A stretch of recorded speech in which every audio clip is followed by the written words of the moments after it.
Hey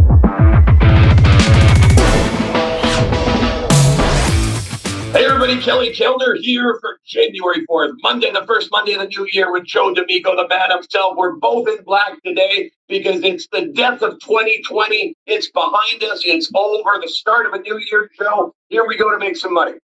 Very exciting, Kelly. And this is a time of year where people really do need to make extra money. Between the holidays at the end of last year and tax season comes up in a few months, this is a time of year where people really need to follow proven and documented winners like you and I over at GameChangers.ca. I'm very excited that we're going to kick off this year with winners, but we've got a lot of exciting things you and I do on Game Changers for everybody out there, and this is just going to be the best year ever.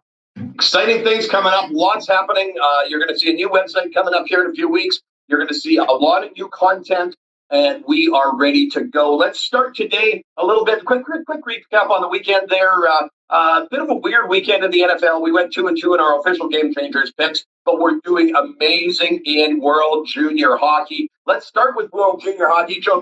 There is something brewing that is so exciting between you and I here. I'm going to put out our World Junior Hockey picks today. We're in the semifinals, final four teams. Later, early this afternoon, we've got Canada playing Russia. That is always a classic game. You're going to see this country shut down for 3 hours while we watch the Canadians take the Russians and show them who's boss. We are taking Canada -1.5 for 7 units. And then the second game, U.S. and Slovakia. Slovakia surprised a few people, and they're playing pretty well to get to this point. But the U.S. has a very, very strong team. We're also taking them -1.5 for 7 units, plus the over 5.5. You know what that means, Joe, if we're right? It means Canada-U.S. final, and I think that's a prop bet coming for you and I.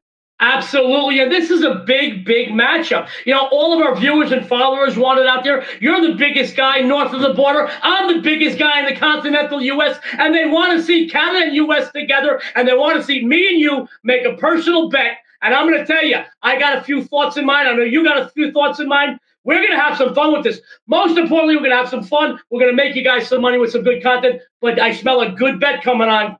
Excellent. If any of our viewers have some ideas for some wagers, put them up in the chat. Go to Facebook, tweet it out to us, whatever you want. I think when Canada beats the U.S. in the finals, the Jones will eat a pound of Canadian bacon on the show, on the air. It's the best thing for you, brother. And when USA is victorious in that final over the Canadians, guys, I want Kelly Kellner to sing our national anthem wearing nothing but an American flag. A little banner, okay. I'll show off the nipple. Oh man, I love singing. I'm a hell of a singer. For a middle-aged, overweight white guy, I do a hell of a job. So, listen, we got a couple of NBA games. I'll give you ours first, and then Joe, we'll go to yours. I've got the Knicks +7 over Atlanta tonight for 7 units, and New Orleans -1. 10-unit play against Indiana. What are you liking tonight, brother? Well, I do agree. I didn't look at that second game yet, but I do agree with you on the Knicks. You know, they're a very game team. They're they're battle tested. They're playing good. They're playing good defense. I think giving them that many points is a mistake. There's a matchup tonight in the Atlantic Division that I like. I want to talk about Boston and Toronto. You're Toronto boys. There's certainly no love lost between these two Atlantic Division rivals, folks. The Celtics ousted the Raptors from last year's playoffs, and as a matter of fact, they also took 3 of 4 of the regular season matchups, both straight up and against the spread last season. Toronto has been point spread poison, though, guys. And remember, that's why we're here. We're not here to bet our favorites. We're here to win money. They've covered just once since early September. They're running a 1-5 against the spread run. The Celtics, 0-5 the last 5 on days rest, 24-9 the last 33 as a road dog. I'm taking Boston plus the 2 baskets here, folks, and you should too. Absolutely. I really like that. Toronto is not the team they were last year or the year before. I've watched them come out very, very slow. We've been on the other side of them a bunch of times. Totally concur, totally agree. We're going to make that one a 10-unit play today. Let's talk about a little bit about college basketball. Our running documented college basketball results from New York. Pele, our in-house handicapper, has been doing a phenomenal job. As you know, Joe, we take points. We find opportunities where the line is off, as you said. We've seen some of that coming up this weekend's NFL. We see some lines off. So we try and identify, give those to you. I'm going to bang out our quick 2 plays at 7 units. Oregon State +6.5 and Maryland +5 and 7 units.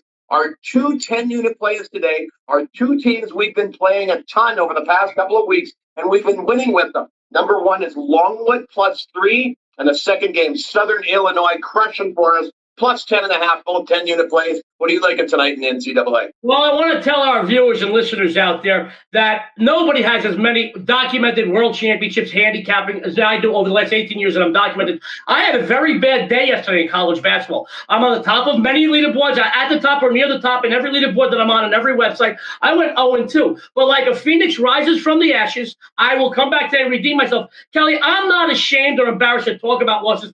Thank the good Lord that I lose a lot less than I win, but these losses stick in my head, but it downright pisses me off. So I will come back to and redeem myself. I want to talk about Colorado State, San Diego State. Right now, the line is currently 8. The Aztecs are a favorite. San Diego State, folks, they're a decent team, but they have dropped 2 of the last 3 outings, both straight up and against the spread, including Saturday 70-67 loss and no cover against who? That's right, Colorado State. The Rams are rolling, guys. They are 6-1 straight up. This season, they're 4-1 against the number in 2020. Both teams are healthy. They match up well with one another. CSU owns an explosive backcourt. Roddy, Stevens, and Moore, all double-digit scorers. That's going to be the difference here. They're going to control the tempo, control the clock. The Aztecs, horrible as a home favorite. 3-7 against the number the last 10.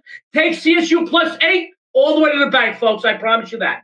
Beautiful. Bang that one out as a 10-unit play as well. So we've got a ton of great games today. Let's start off the new year making money. We're going to bust some bookies. Make sure you follow all of our plays, like, tweet, reshare everything here on GameChangers.ca, and support our sportsbook partners. The banners are on the website. Joe, thank you very much, my friend. We will see you all tomorrow.